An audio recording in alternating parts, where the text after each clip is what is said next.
avec l'Express, vous présente les médicamenteurs.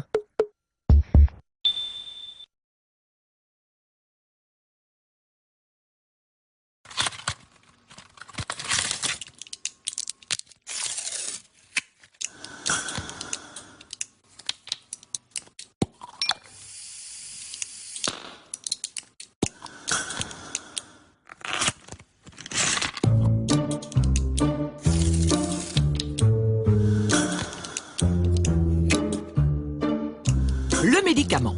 Enfin un domaine où personne ne détrônera la France. Les Français sont-ils vraiment plus malades que le reste de l'humanité? Ou bien y a-t-il d'autres causes à cette boulimie? En voiture! Ce train à destination de Pharmacity desservira les gares de essais cliniques, autorisation de mise sur le marché, évaluation médicale, prix, marketing, effets secondaires. Attention à la marche! Le Médoc Express suivra l'itinéraire d'un médicament dans le système de santé. Quand le médicament paraît, la famille pharmaceutique s'agrandit. Passé l'émotion de la naissance, un brevet est vite déposé. Avec un R pour Registreude, un nouveau marché s'éveille. Car il a beau vendre de la santé, le secteur n'a rien d'une entreprise de charité.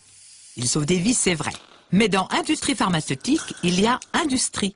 Un médicament est un produit. L'arthrose, par exemple, représente un marché que le laboratoire Merck a voulu conquérir avec le Vioxx.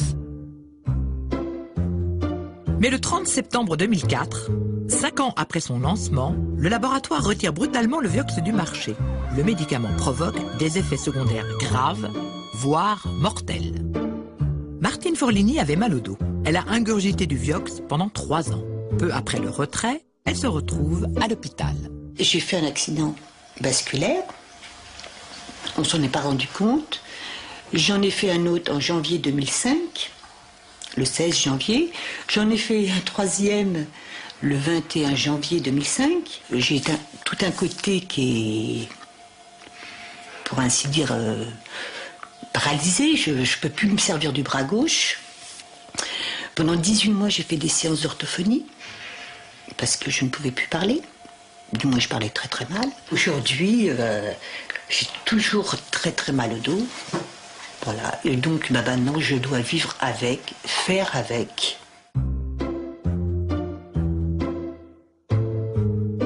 Quand le Vioxx est arrivé sur le marché, les laboratoires fabricants ont voulu tout de suite faire 1 milliard, 2 milliards, 3 milliards de chiffre d'affaires. Et donc ils ont fait une promotion absolument démesurée. Ce qui fait qu'on a eu un nombre d'accidents absolument gigantesque.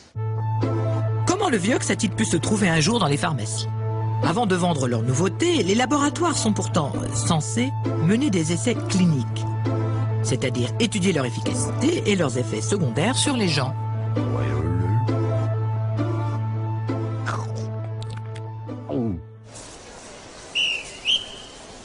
Un nouveau médicament, on le connaît très mal. Vous savez, souvent, les études cliniques qui ont été faites sur les médicaments sont des études qui, au mieux, ont duré 1 an et demi, 2 ans. Mais bien souvent, c'est beaucoup plus petit que ça. Bien souvent, les études cliniques n'ont pas duré plus de 12 semaines. Or, des médicaments qu'on sort aujourd'hui, c'est rarement des médicaments qu'on prend pendant 12 semaines.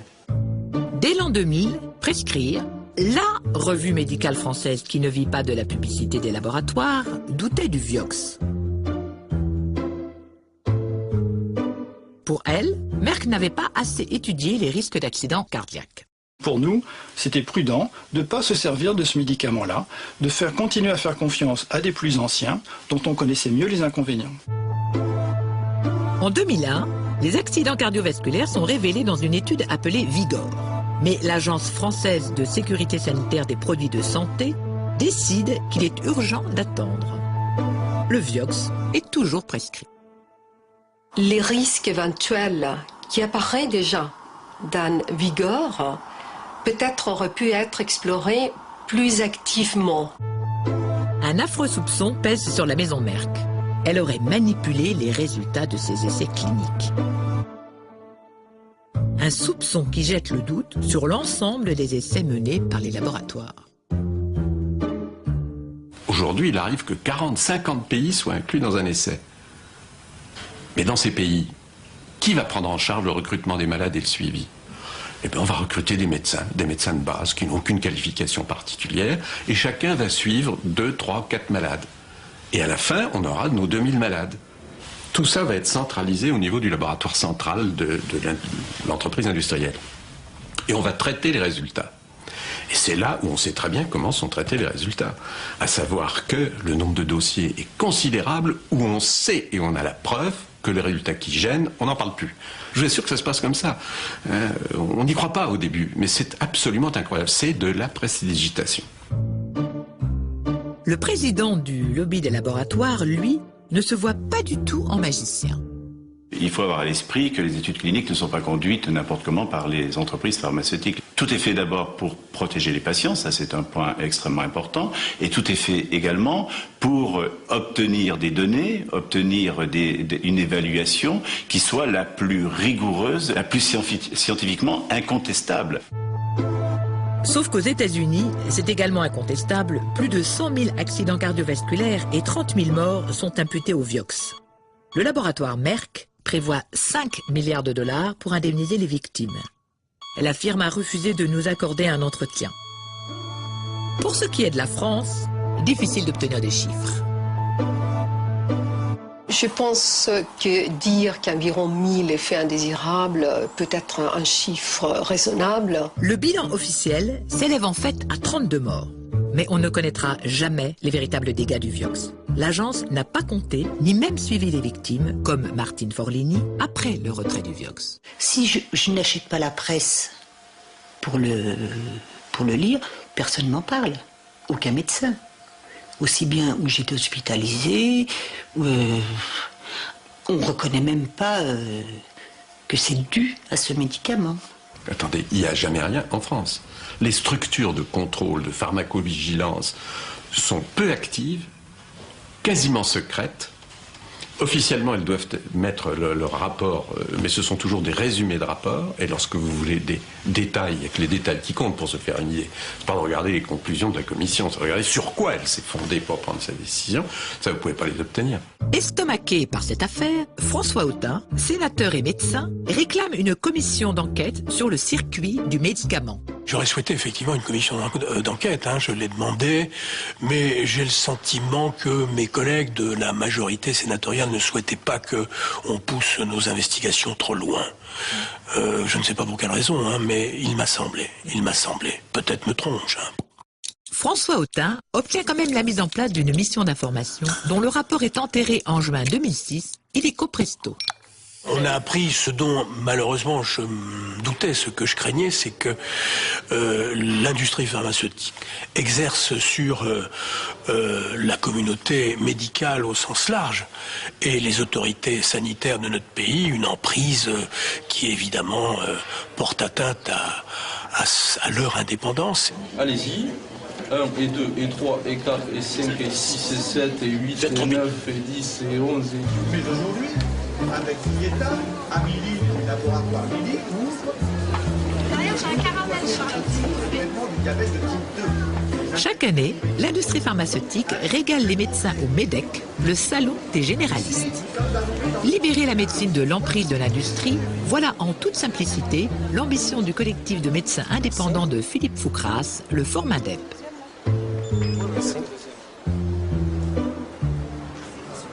En tant que président du Formindep, être filmé avec Sanofi Aventis autour du cou, ça serait la fin de ma courte carrière de médecin indépendant. Ce grand idéaliste, qui boycotte le champagne offert par l'industrie, s'est prêté au jeu d'une visite guidée des stands. Alors, ce qui est intéressant, c'est de voir le nombre de gens présents en fonction du stand. Ça, c'est quand même un appel important à la bouffe.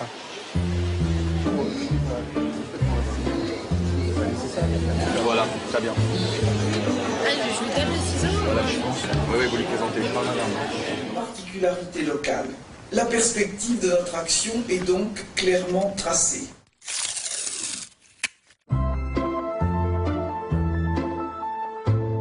Une fois évacuée la formalité des essais cliniques, les laboratoires commencent leur travail de VRP. Deuxième étape de la tournée, la commission d'autorisation de mise sur le marché.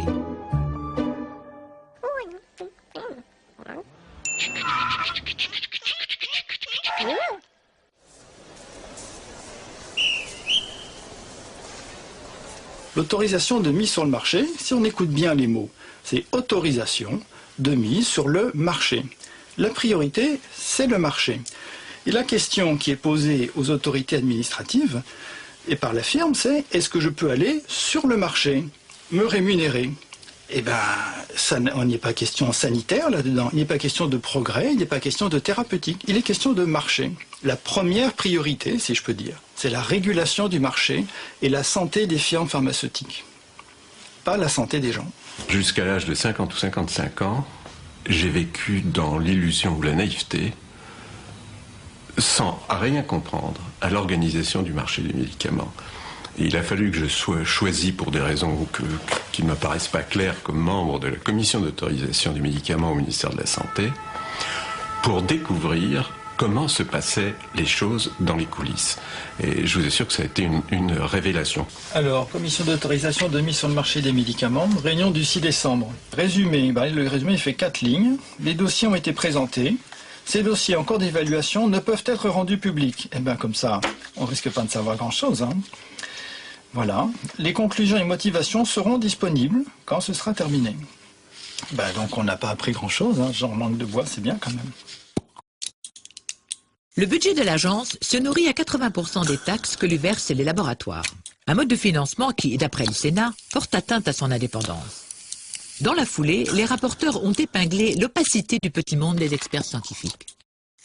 Cette agence n'a pas une capacité d'expertise autonome. Elle est obligée de faire appel à des concours extérieurs. Ce sont des experts qui ont des liens d'intérêt avec les laboratoires. Et très souvent, il y a des conflits d'intérêts. Il peut arriver qu'un expert se retrouve jugé parti. Désormais, la déclaration des liens d'intérêt est obligatoire et publique. Et c'est impressionnant parce qu'il y en a des dizaines et des dizaines de pages. Et on voit qu'il y a beaucoup d'experts qui ont beaucoup de liens. Et souvent, l'expert examine le dossier d'un médicament ou d'une firme pour lequel il a travaillé, ou il travaille en ce moment, ou il va bientôt travailler. Mais Daniel Wittkok, président de la commission d'autorisation de mise sur le marché, veille à l'impartialité des décisions. J'ai envie de dire qu'en mon âme et conscience, depuis en tout cas que j'ai ces responsabilités à l'AMM, je vois vraiment pas de dérive et je crois que les gens devraient être rassurés là-dessus. Mais c'est normal qu'on se pose des questions. Et je trouve que la transparence actuelle lève les doutes quand même. Il y a des nuances, effectivement, entre l'intensité, le degré d'importance du conflit d'intérêts. Mais c'est très subjectif, et on n'a pas, le citoyen de base, il n'a pas grand élément pour apprécier ça. Il est obligé de faire confiance, et je trouve qu'actuellement, les conditions ne sont pas réunies pour avoir réellement confiance. Si on sait qu'on va discuter à la commission d'AMM d'un dossier sensible, pour lequel un des membres de la commission a lui, des conflits majeurs, enfin, pas majeurs, mais d'un haut niveau. Il n'y a pas d'énormes conflits, mais enfin, disons d'un niveau qui ne soit pas mineur. Dans ces cas-là, il ne participe pas à la commission. Il y a des fois, effectivement, quand on regarde l'ordre du jour, quand on voit les personnes qui sont là et quand on voit leurs déclarations, on se demande s'ils ont été nombreux à se réunir. Parce que si on applique strictement, il doit y avoir des fois où ils devraient sortir souvent.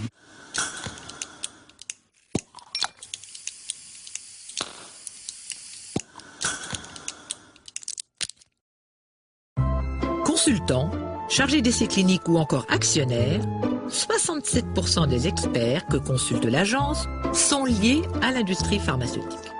Quant aux déclarations d'intérêt des membres permanents de la commission d'AMM, si l'on a bien lu le règlement, elles sont scrupuleusement épluchées à chaque réunion. Et aucun d'entre eux n'est exempt de lien. Il n'y en a aucun qui... Non, aucun des membres titulaires, en fait, et on a à peu près toute l'industrie pharmaceutique représentée, tous les principaux laboratoires. Ben oui, mais parce que vous retombez, si vous voulez, encore une fois, sur... dans l'appel à candidature qui a eu lieu donc pour la dernière mandature, quelqu'un qui ne déclare aucune relation avec l'industrie, qui serait candidat. On reçoit une lettre du docteur Intel qui se porte candidat pour faire partie de l'évaluation des médicaments, qui n'a aucun conflit d'intérêt. Je doute fort que ce soit quelqu'un qui connaisse l'évaluation des médicaments. Je ne vois pas au nom de quoi l'État et les patients et les patients se priveraient de la capacité d'expérimentation et de développement d'un médicament avec les personnes les plus compétentes pour le faire. L'indépendance d'un expert est le gage de son incompétence. Tel est le credo des industriels, repris en chœur par les pouvoirs publics. Voilà acquittés d'une phrase les 1200 experts permanents et occasionnels de l'agence. Plus un expert est fréquemment consulté, ou plus il occupe un poste important, secrétaire, vice-président, etc., de ces commissions, plus il a de contrats avec l'industrie. Et on atteint un groupe d'une cinquantaine de ces 1200 qui est très intéressant, puisqu'ils ont entre 10 et 51 contrats avec l'industrie. Il faut bien voir ce que représentent des sommes pareilles. Ce sont des hommes qui sont des employés, il n'y a pas d'autre nom, de l'industrie. Et il est clair que ces hommes, dont la plupart sont des universitaires de médecine, ajoutent 50% à leur salaire, mais peuvent parfaitement le doubler, ou beaucoup plus. J'ai envie de dire que la fonction d'expert, pour un acteur de l'AMM, quel que soit les groupes de travail dans lequel il est, c'est un acte militant, parce que sur le fond, ça ne lui rapporte rien. J'avais demandé qu'au moins le président et le vice-président n'aient pas de lien d'intérêt avec les laboratoires. Je ne sais pas ce qu'il en a. Enfin, je sais que cette recommandation n'a pas été retenue. Hein. Le jour où vraiment on a envie de trancher ce débat-là, on peut supprimer les experts. Mais je suis pas sûr qu'on y gagne. Je ne crois pas qu'on puisse être libre quand on juge son employeur. Bien. Même si la question du handicap est chez Xavier Bertrand, s'il y a des questions de santé, on en recevra volontiers. Je vous remercie, madame. Madame la ministre, nous allons alors deux doubles, triple marche, on a une autre. Ah oui, bonjour, madame la ministre.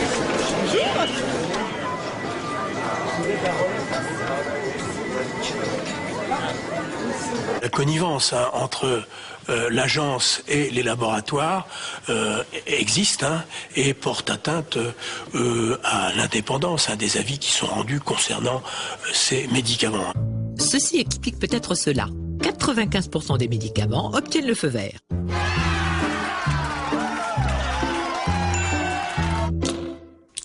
La plupart des médicaments qui sont mis sur le marché aujourd'hui sont des médicaments qui n'apportent aucune amélioration par rapport à la panoplie de la thérapeutique qui existe déjà.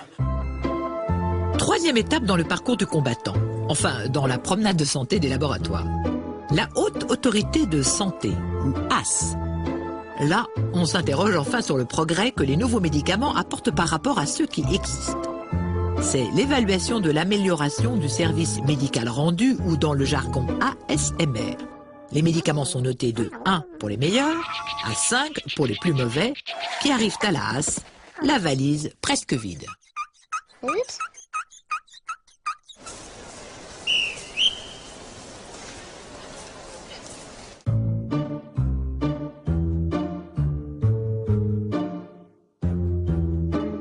Parmi les nouveaux médicaments qui nous arrivent chaque année, à la transparence, on voit à peu près une centaine de nouveaux médicaments. Alors, on appelle nouveaux médicaments de nouvelles substances chimiques, mais ça peut être de nouvelles présentations, une forme injectable, une forme comprimée.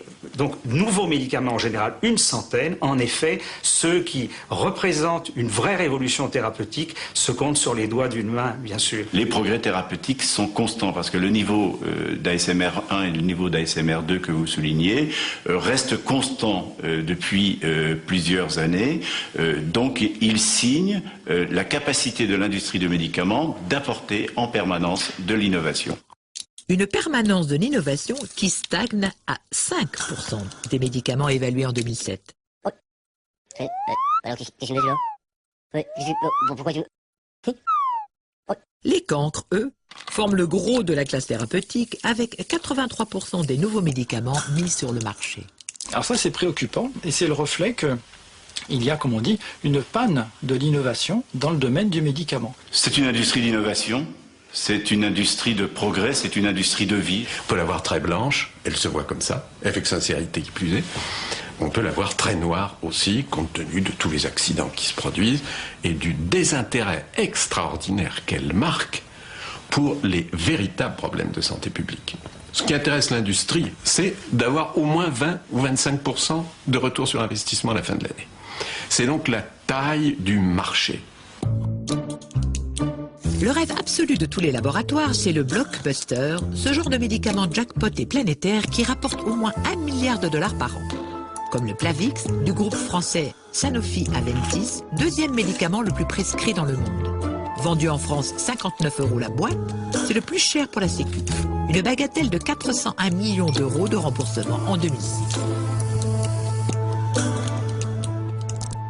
Clopidogrel, Plavix, le nom commercial c'est Plavix. C'est un médicament, comme on dit, anti-agrégant plaquettaire, c'est-à-dire qui fluidifie le sang, pour que les plaquettes sanguines glissent un peu mieux. Là. Voilà. Alors, c'est grosso modo, c'est la même efficacité que l'aspirine, tout simplement. Clopidogrel a peut-être un petit avantage du côté digestif, c'est-à-dire un peu moins d'ennuis digestifs. Voilà. Par contre, c'est vendu beaucoup plus cher par une firme française. Plavix est un produit extrêmement innovant qui répond à un besoin médical fort, c'est d'éviter la récidive d'attaque cérébrale ou d'infarctus du myocarde chez des patients à risque et avant tout de sauver des vies. Le problème, c'est que l'aspirine fait la même chose. Et le vin fait la même chose. 2 verres de vin, c'est la même chose que le comprimé de Plavix. Qu'est-ce que vous avez à répondre aux gens qui disent que Plavix, finalement, dans un grand nombre de cas, l'aspirine ferait tout aussi bien? Alors Plavix, c'est un médicament innovant qui a été développé dans un certain nombre d'études cliniques internationales. On a pu mettre en évidence la supériorité nette, significative de Plavix par rapport au produit qui était le seul à exister, qui était l'aspirine. Aujourd'hui, l'État autorise un niveau de prix du Plavix 27 fois supérieur à l'aspirine. 27 fois. Le marché français, c'est 500 millions pour le Plavix. Si c'était de l'aspirine, ce serait 27 fois inférieur. La Sécurité sociale accepte de rembourser un médicament qui n'en est pas un, qui n'a aucun intérêt, à un prix 27 fois supérieur à l'aspirine. C'est magnifique du point de vue commercial, c'est un tour de passe-passe de génie absolu. D'autres critères entrent-ils parfois en jeu? Comme la bonne santé des entreprises françaises, par exemple. Par exemple. Mesdames et messieurs, salut Jean-François. Je voudrais remercier des grands décideurs économiques. Ça me fait plaisir notamment de retrouver Jean-François Dehecq, parce que dans l'aventure Sanofi Aventis, je crois pouvoir dire qu'on a travaillé main dans la main. Alors je vais défendre l'industrie pharmaceutique. Je veux pas la défendre. De toute façon, il n'y a que les gens bien portants qui l'attaquent. Les malades, ils sont beaucoup plus conscients de l'intérêt de l'industrie pharmaceutique, alors que les journalistes, que tout le monde attaque l'industrie pharmaceutique, ça ne me paraît pas très grave. Mon objectif avec mes godasses tricolores et mes bretelles tricolores, c'était depuis le début de bâtir pour la France une industrie pharmaceutique qui soit digne de ce nom. Bon, 35 ans après, vous les députés, vous adorez venir inaugurer mes centres de recherche et mes usines.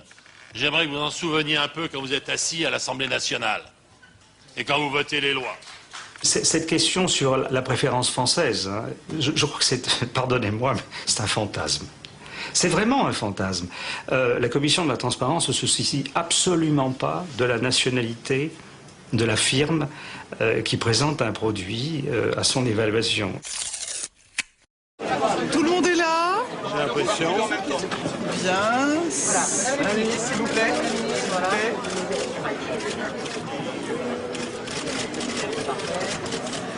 Alors, un jour, j'inaugurais une école. Je coupe donc un petit morceau de ruban et j'entends un morceau à un petit gamin de 6 ans qui était là et je lui dis tu mets ça dans ta poche et tu auras des bonnes notes toute l'année. Le gosse me regarde et il me fait ça c'est bien une promesse de politicien. Merci beaucoup. Ça, on aura des bonnes notes.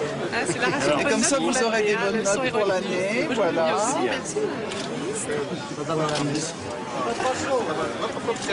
Je sais pas pourquoi vous pensez que j'ai pas le moral. J'ai l'air de ne pas avoir le moral, monsieur. Si les nouveaux médicaments sont inutiles ou presque, cela ne les empêche pas de creuser le trou de la Sécu. Alors qui décide de leur prix toujours à la hausse ?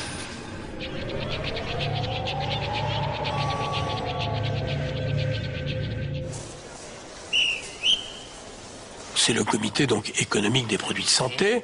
C'est donc une espèce de structure hybride qui comprend des représentants de l'État, des représentants de la sécurité sociale qui sont très très minoritaires. Et vous remarquerez que ce sont eux qui payent, mais ce ne sont pas eux qui ont finalement le dernier mot.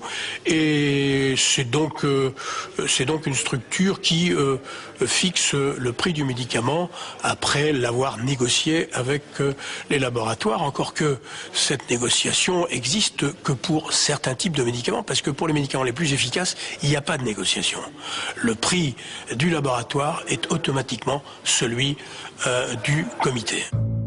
Car depuis 5 ans, l'État permet aux laboratoires d'imposer leur prix pour les médicaments étiquetés ASMR 1, progrès majeur, et 2, progrès important. Mais il ne faudrait pas croire que les mauvais sont gratuits. Ils sont chers aussi. Le mot cher, ça n'a pas de sens pour le médicament. Ça n'a pas de sens. Le prix des médicaments, c'est en réalité une question de catégorie. C'est-à-dire, lorsque vous payez un sirop pour la toux, vous n'allez pas le payer très cher. Lorsque vous payez un médicament du sida, vous allez le payer plus cher. C'est comme ça. Si un nouveau médicament arrive, même s'il n'est pas meilleur que ceux qui l'ont précédé, on ne va pas lui donner le prix de l'aspirine, on lui donne le prix d'un médicament du sida. Et donc il aura une ASMR 5, c'est-à-dire pas de progrès, ou 4 s'il y a un petit progrès, et néanmoins, il coûtera 15 € par jour ou 25 € par jour, parce que c'est le genre de prix des médicaments du sida. Les médicaments sont un peu une exception dans les objets qui sont commercialisés, à savoir qu'il n'y a pas beaucoup de rapport entre le prix des médicaments qui sont mis sur le marché et leur efficacité, au sens où ce serait le supplément d'efficacité qui justifierait une différence de prix. C'est souvent pas le cas. Et la crise de l'innovation dont tout le monde parle dans l'industrie pharmaceutique est telle qu'aujourd'hui, les sommes dépensées sont monstrueuses par rapport aux nouveaux médicaments créés.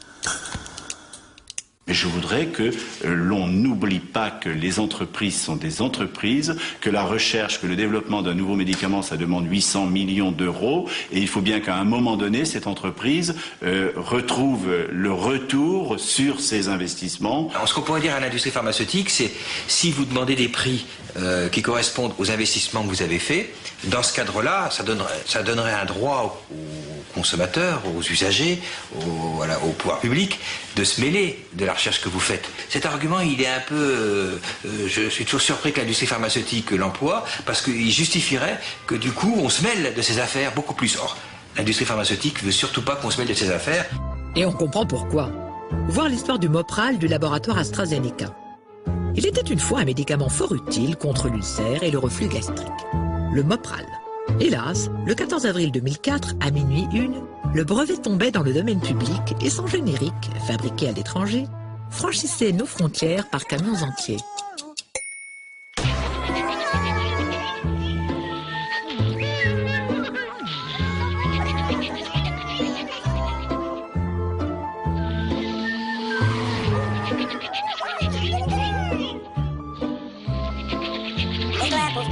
La parade, 4 ans plus tôt, le laboratoire a lancé un nouveau médicament, presque identique au Mopral, l'Inexium. Quand les génériques déboulent, il est déjà trop tard. L'Inexium occupe tout le marché. Au fait, les stratèges du laboratoire n'ont pas voulu nous raconter leur version de cette bataille. Lorsqu'on essaie de commercialiser une molécule qu'on présente comme nouvelle, je dis qu'on présente comme nouvelle parce que presque toujours c'est la même qu'avant, c'est sa fille, sa petite-fille, sa cousine ou sa belle-sœur, comme vous voudrez, mais c'est à peu près la même chose. On sait très bien quel résultat elle va donner. À un cheveu près, ce sera un peu mieux ou un peu moins bien que la précédente. Ce que je peux dire, c'est que les règles sont simples. Lorsque les médicaments sont un peu meilleurs, c'est le cas de l'Inexium que vous avez cité, nous les payons à un prix tel que ça ne nous coûte pas plus cher que les prescriptions de l'ancien. Pas plus cher, c'est vite dit. D'accord, l'Inexium coûte moins cher à la Sécu que le Mopral. Mais en 2006, c'était le 4e médicament le plus remboursé. Avec les génériques, c'eût été forcément moins. Qu'est-ce que ça veut dire un médicament qui est générique? Ça veut dire que les brevets sont tombés, ils sont plus protégés par un brevet, donc ils appartiennent quand même à quelqu'un, ils appartiennent à la puissance publique. Or le problème évidemment c'est que la puissance publique ne défend pas. Ce qui lui appartient, c'est quasiment, en fait, ça fait partie quasiment du service public, un médicament générique. D'une certaine façon, oui. Oui, l'État se vole et ensuite proteste contre les prix de l'industrie pharmaceutique. La sécurité sociale finance des médicaments qui coûtent plus cher, mais qui n'ont aucune raison de remplacer des médicaments qui sont plus anciens, moins chers, et qui apportent aux malades un soulagement que ces nouveaux médicaments ne vont pas améliorer beaucoup plus.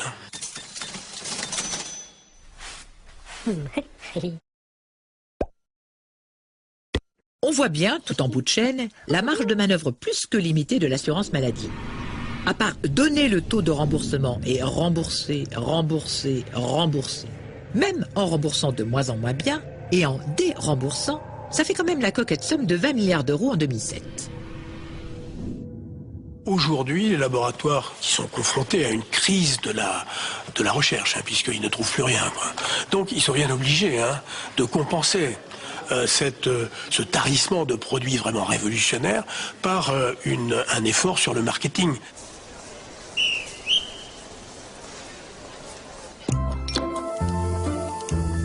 Il faut dire que les laboratoires mettent le paquet. Pour vanter leurs nouveaux produits, ils envoient aux médecins des visiteurs médicaux. En France, un généraliste voit défiler en moyenne 333 visiteurs médicaux par an. Dites 333, 333, 333.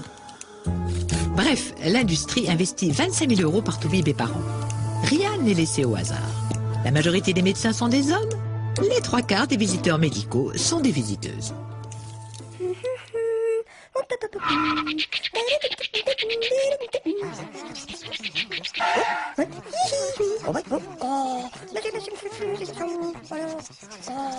Il y a plein de médecins qui pensent sincèrement, naïvement, enfin bêtement même on peut le dire, mais bah oui, bah quand même, bah non, ça doit être vrai ce qu'ils disent. Enfin bon, les études de médecine n'incitent pas à l'esprit critique en France.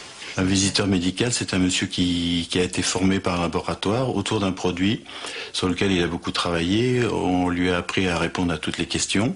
C'est un petit dictionnaire ambulant. Les documents remis par le laboratoire sont très didactiques, raffinés, efficaces, et donc on apprend vite et on mémorise vite, plus vite que sur un texte en noir et blanc. Personnellement, je vois 15 laboratoires par semaine. Ça prend 2 heures. Ma problématique, c'est que les professionnels de santé soient aussi compétents pour décrypter l'information que l'industrie pharmaceutique l'est pour la diffuser. Alors le deuxième problème, c'est qu'ils croient qu'ils sont hyper compétents, puisqu'ils sont docteurs. Un jour, on m'a dit, mais vous avez prêté serment. Donc j'avais reçu la grâce qui permettait d'être totalement capable de pouvoir faire la part des choses entre la publicité, l'information, tout comme ça. Alors en fait, rien n'est plus faux. C'est possible que leur service marketing ait remarqué qu'en martelant le nom du produit, il sortira peut-être plus facilement. Ça c'est possible, parce qu'il faut se méfier de leur service marketing, qui doit quand même exister, qui doit être quand même efficace.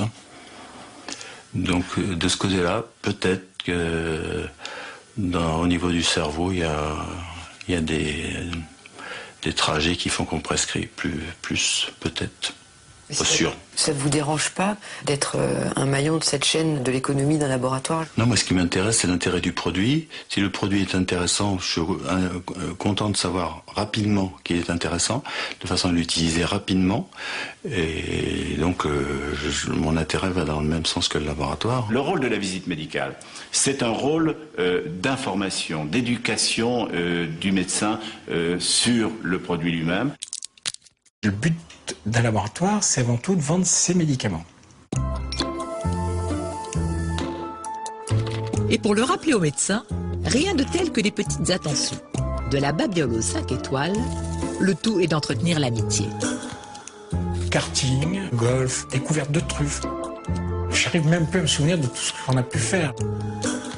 En 1994, une loi interdit les cadeaux.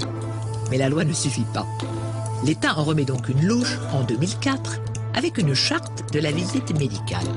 Fini les cadeaux, mais liberté totale pour un matraquage promotionnel inscrit en toutes lettres.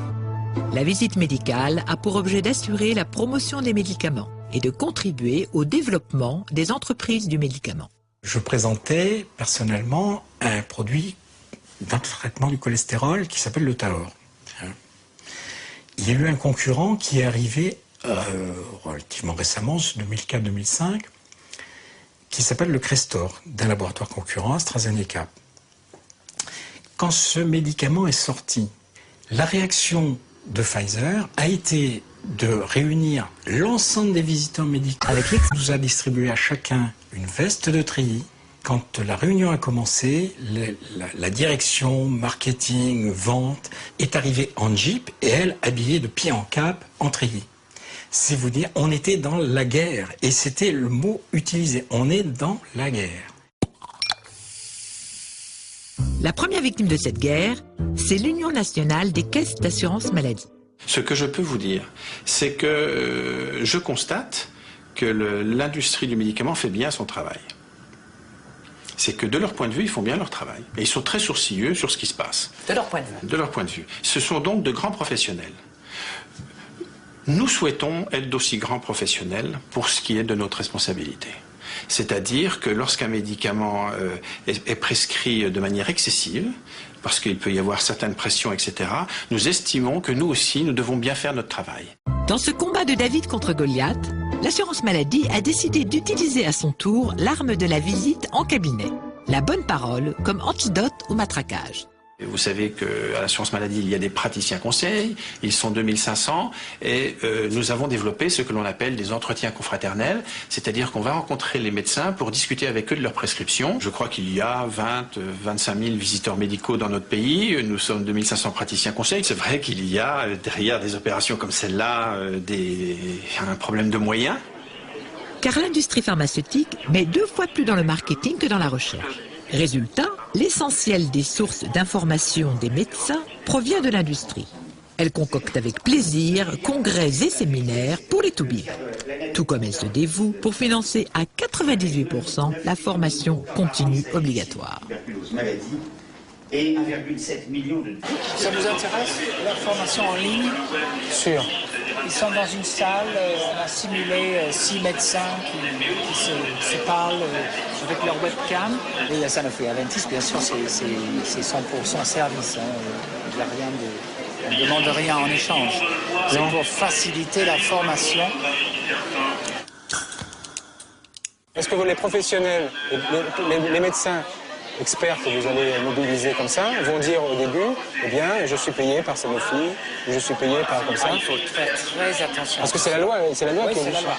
Chaque formation sera précédée de la déclaration d'intérêt des médecins. Voilà, sans problème.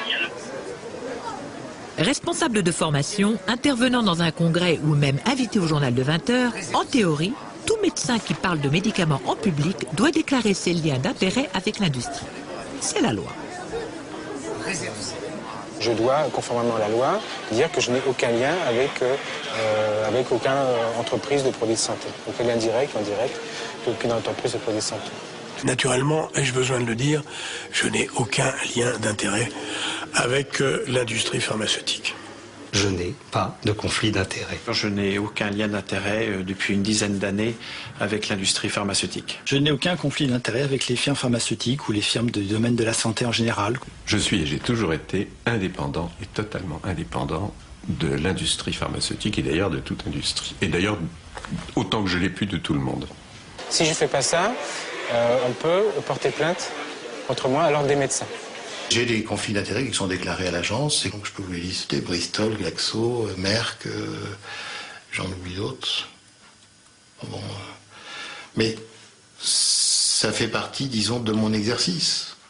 Personnellement, j'ai aucun intérêt avec l'industrie pharmaceutique, sauf des actions. L'industrie du médicament ne revendique pas l'exclusivité de la formation du médecin. Les actions de formation ne peuvent pas être des actions de promotion. Le financement doit être totalement transparent pour les médecins qui participent à cette formation. Quand l'industrie du médicament participe à faire en sorte que, effectivement, nos médecins soient présents dans les grands congrès internationaux, dans la transparence, totalement dans la transparence, j'en suis plutôt heureux et plutôt fier. D'abord, j'ai toujours pensé que la transparence n'est rien, ce qui compte c'est la clarté. Il ne s'agit pas de laisser voir, mais il s'agit d'éclairer. Parce que les gens ne peuvent pas regarder dans toutes les directions à la fois. Donc la transparence, c'est un mauvais signe. Transparence, totalement dans la transparence. Transparent. Complètement transparente, cette campagne de sevrage tabagique, en fait financée par le laboratoire Pfizer à l'occasion du lancement du Champix, un médicament pour arrêter de fumer. Au moment où le gouvernement déclare la guerre totale à la cigarette, voilà qui tombe à pic. Mise sur le marché du Champix, février 2007, remboursement des traitements pour le sevrage tabagique, février 2007. Vous ne trouvez pas qu'il y a une concordance des temps intéressante entre ces deux événements? C'est possible, mais je ne ferai pas de commentaire sur ce point-là. Dommage, car les effets secondaires du Champix, du genre brutal, ont posé problème à l'agence du médicament dès le départ. Ces effets secondaires, Vanessa Volo peut en parler. Elle qui pensait avoir trouvé une solution radicale pour arrêter de fumer. Dès le premier jour, j'ai été assez surprise que j'avais ma mâchoire qui était un peu bloquée. Je sentais ma mâchoire se raidir. Je trouvais ça bizarre, mais je me suis dit bon. Et au fil et à mesure des jours, je me sentais de plus en plus fatiguée. Et puis surtout, j'ai commencé à vraiment à me sentir très déprimée, à me renfermer complètement sur moi-même. Jusqu'à un soir où j'étais chez moi et j'étais pas bien. Et je me disais oui, personne ne m'aime, je suis seule et abandonnée. Enfin, j'étais dans un très mauvais délire. Et je me suis dit la solution, c'est me suicider. Et là, j'ai eu, je crois, un instinct de survie. Et je me suis dit, attends, Vanessa, ça va pas du tout. On arrête le Champix. Et j'ai arrêté le Champix immédiatement. Et c'est vrai que tout de suite, j'ai commencé à me sentir mieux.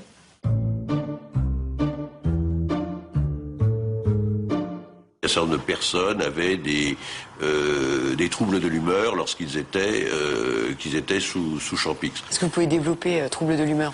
Troubles de l'humeur, c'est essentiellement des idées suicidaires ou également des actes, des tentatives de suicide.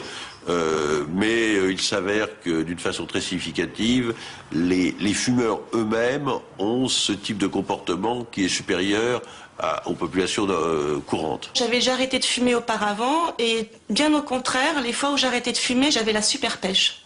J'étais en pleine forme. Si on prend une attitude, des précautions à l'extrême en permanence, on pourra pas avancer.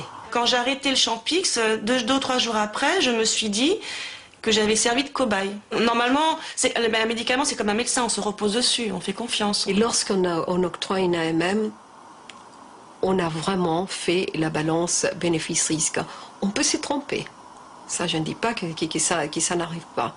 Non, je ne suis pas d'accord avec le rapport bénéfice-risque. J'ai pas envie de prendre de risques pour ce bénéfice-là.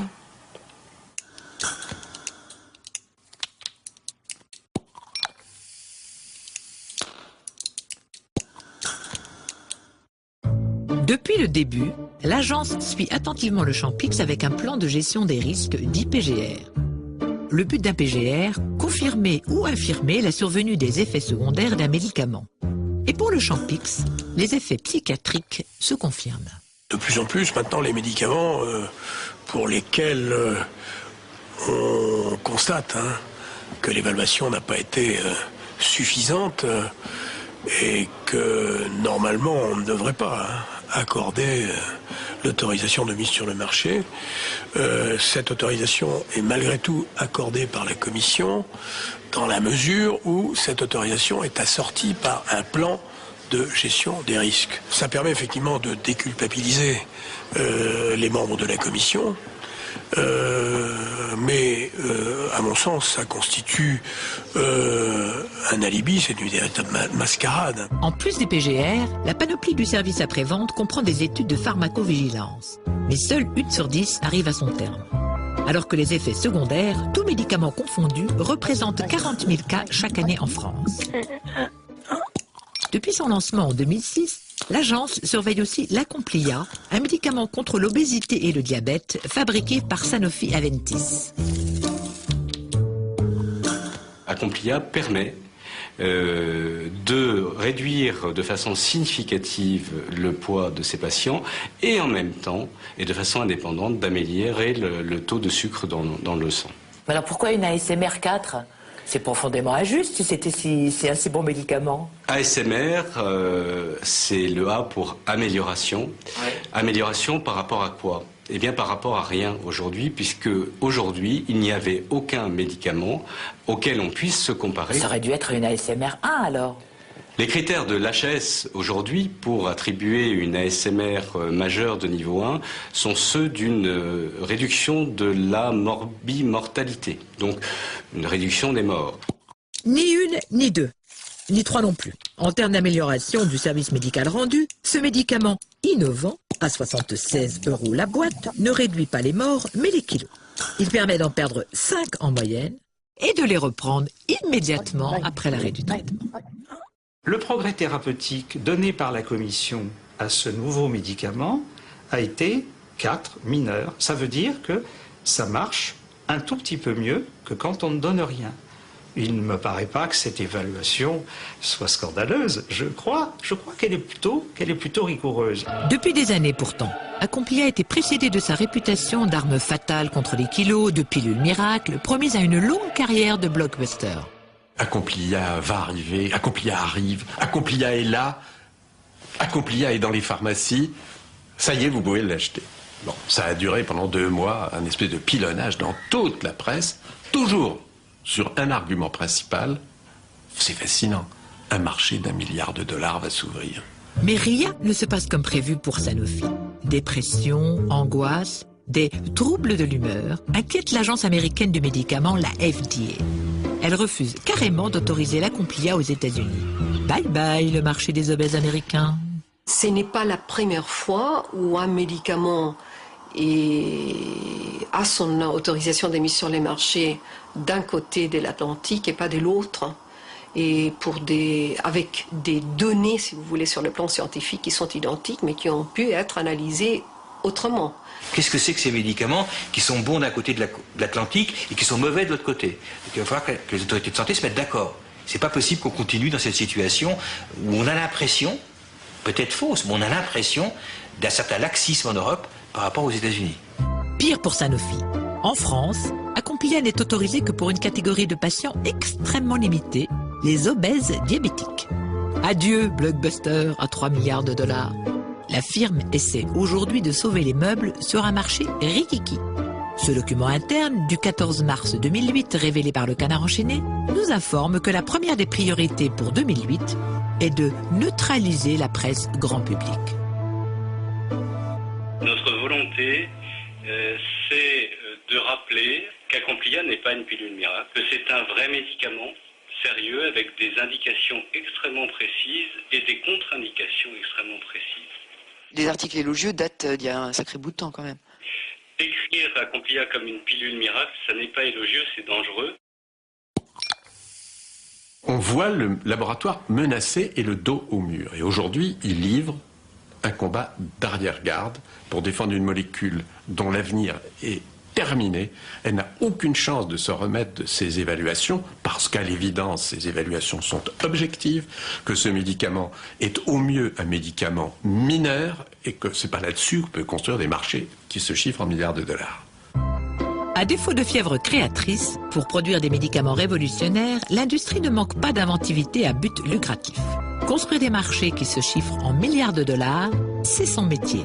Alors, elle façonne de nouvelles maladies.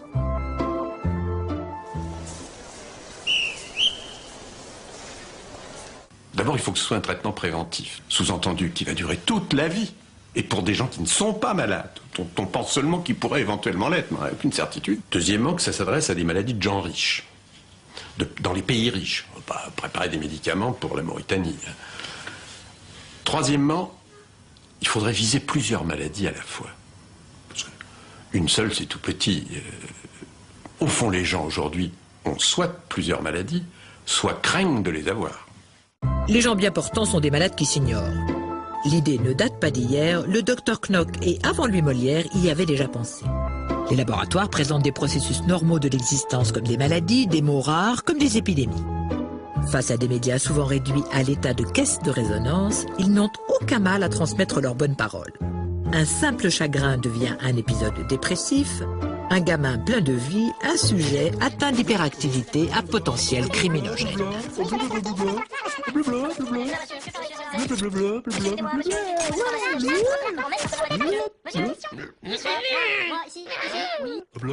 Dernier né de cette médicalisation abusive, le trouble dysphorique du lundi matin.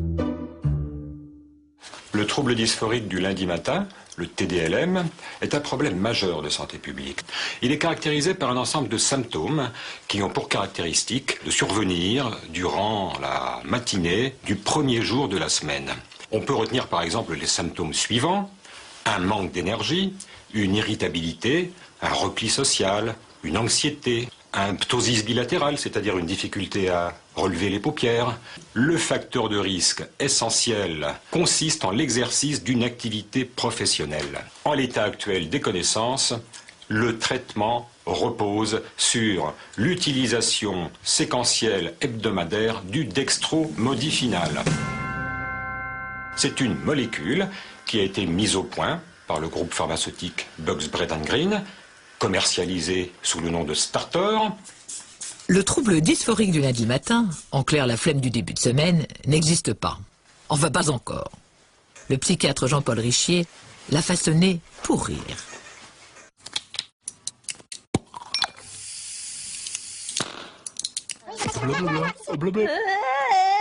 On nous fait vraiment avaler n'importe quoi.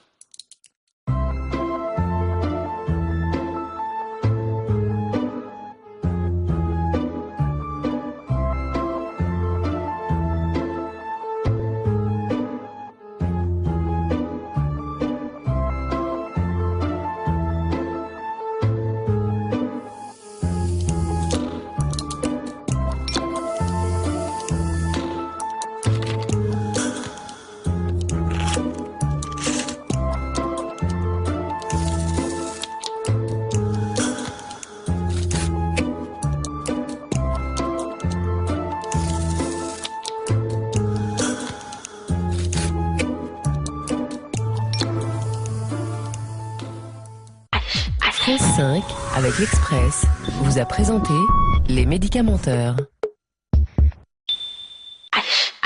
Tout de suite.